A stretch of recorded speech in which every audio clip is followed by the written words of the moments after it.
धार्मिक तथ्य अनुसार रुद्राक्ष को धारण करिबा बा पिंधिबा द्वारा भगवान शिवंकर कृपा मिलिथाय बोली विश्वास रहिछि। एहा सहित जीवन रे जड़ित रहिथिबा जेकोसी समस्यार समाधान मध्य मिल जाइथाय।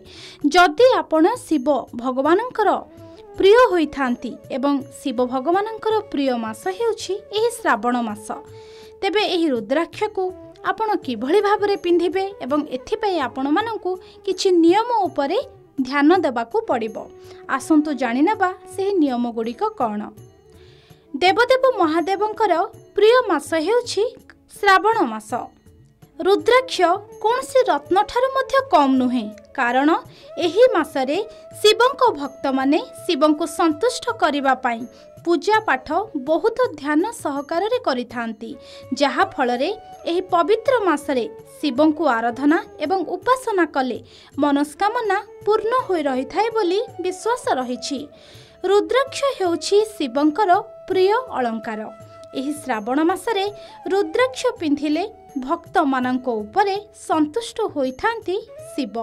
किंतु आपण रुद्राक्ष पिंधिबा पूर्वरु किछि नियम जानि नियंतु। जदि आपण कौनसी भूल उपाय रे एही रुद्राक्ष को धारण करिबे ताहाले आपणक जीवन रे समस्या होई पारे। ताहाले केमिति पिंधिबे रुद्राक्ष आसंतु जानिबा। रुद्राक्ष धारण करिवार प्रकृष्ट समय हैला प्रातः समय बा सकाळ समय। एही समय मध्यरे वातावरण शुद्ध एवं शांति रही थाए, जहा फलरे रुद्राक्षर शक्ति ठीक भाबरे मिली थाए। रुद्राक्ष धारण करिबा पूर्वरु एहाकु आपण पंचामृत और गंगा जल रे शुद्ध करिवे। एहा परे एक परिष्कार कपड़ा रे रुद्राक्ष को पोछिबे। रुद्राक्ष रे एक तिलक लगाइबे एवं धूप देबे।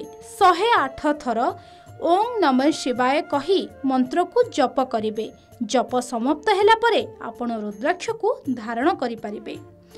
पुरोहितंक अनुसारे रुद्राक्ष कौनसी मूल्यवान रत्न ठारू कम नुहे।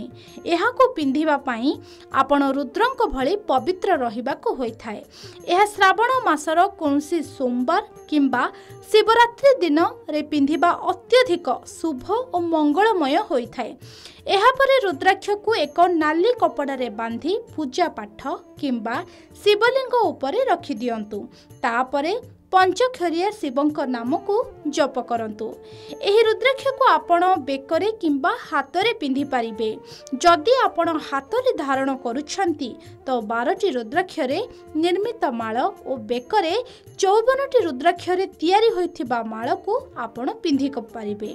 जो माने हातरे रुद्राक्ष पिंधि छंती से माने सर्वदा सात्विक खाद्य खाइबा दरकार।